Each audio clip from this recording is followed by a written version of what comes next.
Assalamualaikum warahmatullahi wabarakatuh. Selamat siang teman-teman semua. Bagaimana nih kabarnya? Semoga kita senantiasa diberikan kesehatan dan umur panjang ya oleh Allah Subhanahu wa taala. Amin ya rabbal alamin.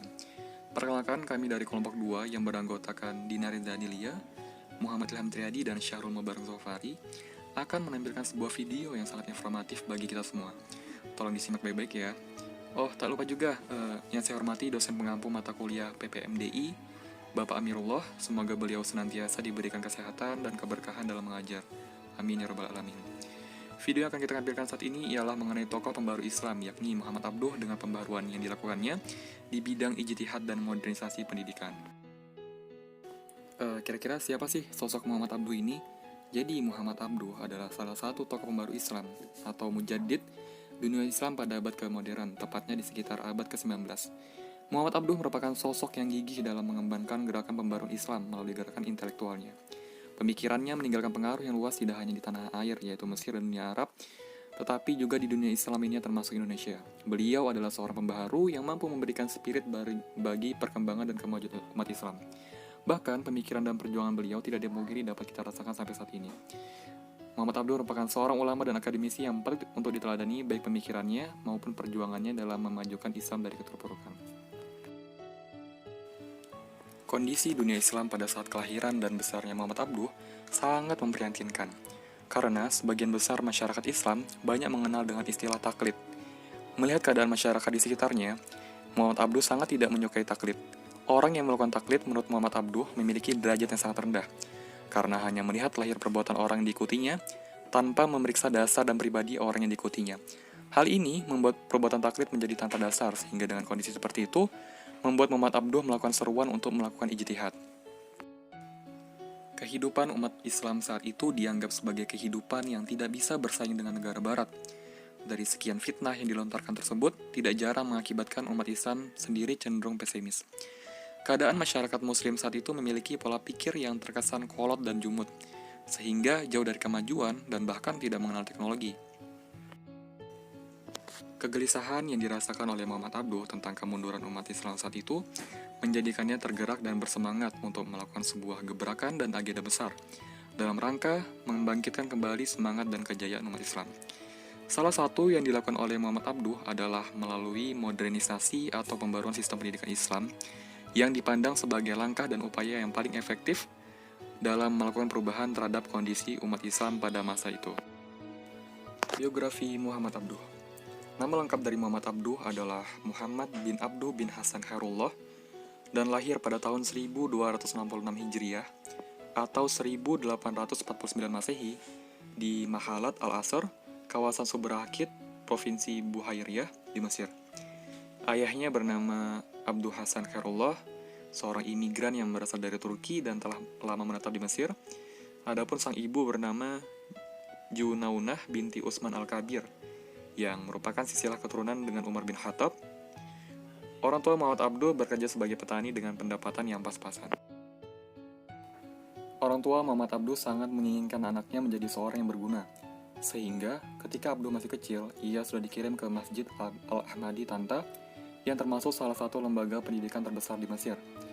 Muhammad Abduh dikirim oleh ayahnya ke Tahta di sana. Ia belajar untuk mempelajari bahasa Arab, nahwu sorof dan fikih dan lain-lain. Kurang lebih 2 tahun menuntut ilmu, ia kembali lagi ke kampung halamannya, karena merasa tidak mengerti dan memahami apa-apa. Muhammad Abduh pun mengatakan bahwa metode yang dipakai pada saat itu yakni metode menghafal di luar kepala, menghafal istilah-istilah tanpa mengetahui makna dan maksudnya, sehingga ia mengatakan metode dan sistem pembelajarannya yang salah. Selanjutnya, ketika tahun 1866, Muhammad Abduh melanjutkan studinya ke Universitas Al-Azhar. Di sana beliau belajar filsafat, logika, sastra Arab, dan lain-lain. Ketika menjadi mahasiswa di Al-Azhar pada tahun 1869, Muhammad Abduh bertemu dengan seorang ulama besar sekaligus pembaru dalam dunia Islam, yakni Said Jamaluddin Al-Afghani. Dalam sebuah diskusi, sejak saat itulah Muhammad Abduh tertarik kepada Jamaluddin Al-Afghani dan banyak belajar darinya. Jamaluddin Al-Afghani adalah seorang pemikir modern yang memiliki semangat tinggi untuk membentuk rantai-rantai kekolatan dan cara berpikir yang fanatik. Setelah berhasil menyelesaikan kuliahnya pada tahun 1897, Muhammad Abduh mendapat gelar kesarjanaan alim.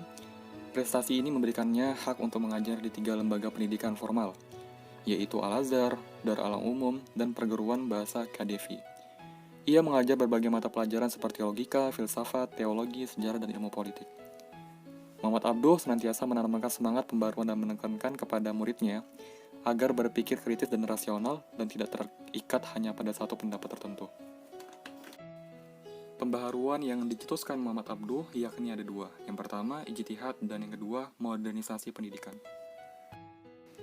Said Qutb menggambarkan keadaan masyarakat pada masa Muhammad Abduh adalah masyarakat yang beku, kaku, menutup rapat pintu ijtihad, dan mengabaikan peranan akal dan dalam memahami syariat Allah, atau mengistimbatkan hukum-hukum karena mereka telah merasa berkecukupan dengan hasil karya para pendahulu mereka.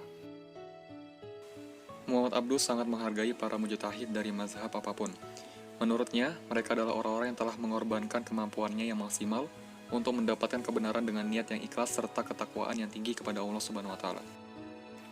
Menurutnya, setiap muslim harus memandang bahwa hasil ijtihad ulama masa lalu sebagai hasil pemikiran manusia biasa yang tidak semuanya benar. Sikap yang harus diambil umat Islam dalam perbedaan pendapat adalah kembali kepada sumber asli. Untuk itu, Muhammad Abduh menunjukkan 2 cara yang harus dilakukan oleh umat Islam, sesuai dengan adanya 2 kelompok sosial yang biasanya terdapat dalam masyarakat Islam, yaitu mereka yang memiliki ilmu pengetahuan dan yang awam. Dia berpendapat bahwa kelompok pertama wajib melakukan ijtihad langsung kepada Al-Quran dan Sunnah. Dalam hal ini, ijtihad dituntut karena kekosongan ijtihad dapat menyebabkan mereka mencari keputusan hukum di luar ketentuan syara. Sikap taklid buta harus dihapus. Sebaliknya, Muhammad Abduh ingin membuka pintu ijtihad selebar-lebarnya. Sebab menurut Muhammad Abduh, akal manusia merupakan akal manusia, baik dulu maupun sekarang. Kedudukan seorang muslim di hadapan Al-Quran dan As-Sunnah dalam setiap waktu memiliki hak yang sama dalam memahami Al-Quran dan As-Sunnah. Dalam hal berijtihad, Abduh menekankan hanya bagi orang-orang yang memiliki pengetahuan dan kekuatan intelektual yang diperlukan yang boleh melakukan ijtihad. Bagi kelompok kedua yang awam, sikap yang harus diambil adalah mengikuti pendapat orang yang mereka percayai, dengan mempertimbangkan kedalaman ilmu dan ketakwaan dari orang yang diikuti pendapatnya. Jadi, setiap dikerjakan oleh orang awam mempunyai dasar kuat yang dia sendiri mengetahui dasarnya, dan tidak mengamalkan suatu perbuatan secara pembabi buta. Dengan sikap ini, umat Islam akan selamat dari bahaya taklid. Dalam hal ini, peran Muhammad Abduh adalah berusaha membebaskan umat Islam dari taklid dengan berupaya memahami agama langsung dari sumbernya, yakni Al-Quran dan Hadis. Untuk itulah maka pintu ijtihad harus dibuka selebar-lebarnya demi kemajuan umat Islam di masa yang akan datang. Sebagaimana yang dikatakan oleh Muhammad Abduh, manusia menghadapi peristiwa dan masalah-masalah baru sesuai dengan perubahan zaman, yang mana ia tidak tertera dalam buku-buku klasik tersebut. Lalu, apakah kita harus berhenti dan terpaku pada apa yang sudah tertuang, sementara dunia berlanjut terus? Ini jelas tidak mungkin. Jika kita tidak dapat merumuskan hukum sesuai perkembangan zaman, maka orang-orang awam dan pemerintah pasti ramai-ramai meninggalkan hukum agama dan mengambil hukum lain. Lalu yang kedua ada modernisasi pendidikan. Apa itu modernisasi pendidikan? Modernisasi merupakan suatu upaya untuk merubah atau merombak cara pendidikan yang telah ada diganti dengan yang baru, yang dianggap lebih baik dan dapat merubah kondisi pendidikan yang telah ada. Dalam hal ini, Muhammad Abduh berusaha untuk memadukan antara pendidikan umum dengan pendidikan keislaman atau agama. Artinya, Muhammad Abduh menghendaki tidak ada pemisahan antara ilmu agama dan ilmu umum. Keduanya wajib untuk dipelajari demi kemajuan umat Islam. Di antara usaha yang dilakukan oleh Muhammad Abduh dalam modernisasi pendidikan adalah sebagai berikut. Yang pertama adalah tujuan pendidikan. Menurut Abduh, tujuan pendidikan adalah mendidik akal dan jiwa, serta menyampaikan pada batas-batas kemungkinan seorang mencapai kebahagiaan dunia dan akhirat. Tujuan pendidikan yang dirumuskan Abduh mencakup aspek akal dan aspek spiritual. Abduh berpandangan bahwa jika aspek akal dan spiritual dididik dengan baik dan maksimal, maka umat Islam akan mampu bersaing dalam menguasai dan mengembangkan ilmu pengetahuan, serta dapat menciptakan kebudayaan yang tinggi. Usaha yang selanjutnya adalah merubah kurikulum pendidikan Islam. Untuk mencapai tujuan pendidikan yang dirumuskan sebelumnya, Muhammad Abduh menyusun kurikulum pendidikan Islam dari tingkat dasar hingga pendidikan tinggi. Namun, secara umum, Abduh menggarisbawahi bahwa mata pelajaran agama hendaknya dijadikan sebagai inti semua mata pelajaran dari tingkat pendidikan paling dasar, usia dini, hingga tingkat pendidikan tertinggi. Artinya, pendidikan agama harus diberikan sedini mungkin. Pandangan ini mengacu pada pendapat bahwa ajaran Islam merupakan dasar pembentukan jiwa dan pribadi Muslim. Kemudian usaha selanjutnya yang dilakukan Muhammad Abduh adalah merubah metode pendidikan. Dalam bidang metode pengajaran, Muhammad Abduh mengkritik dengan tajam penerapan metode hafalan tanpa pemahaman mendalam yang pada umumnya diterapkan di sekolah-sekolah saat itu, terutama sekolah agama. Menurut Abduh, metode yang demikian itu hanya akan merusak daya nalar seseorang, sehingga dalam hal ini, Abduh lebih menekankan metode diskusi dan muzarokah untuk memberikan pengertian yang mendalam kepada pelajar, sehingga nantinya pelajar memiliki daya nalar dan analisis yang tajam. Dengan begitu, para pelajar akan memiliki kredibilitas dalam mempelajari suatu ilmu pengetahuan, terutama agama, sehingga mereka tidak hanya sekedar memahami katanya, akan tetapi juga memahami betul dari seluruh amal yang dilakukan. Upaya selanjutnya yang dilakukan Muhammad Abduh dalam modernisasi pendidikan adalah reformasi sistem pendidikan di Al-Azhar. Jadi Muhammad Abduh adalah sosok yang memiliki pengaruh besar dalam membawa era baru bagi Al-Azhar. Abduh tidak hanya melakukan reformasi secara kelembagaan saja, akan tetapi juga reformasi pemikiran keagamaan.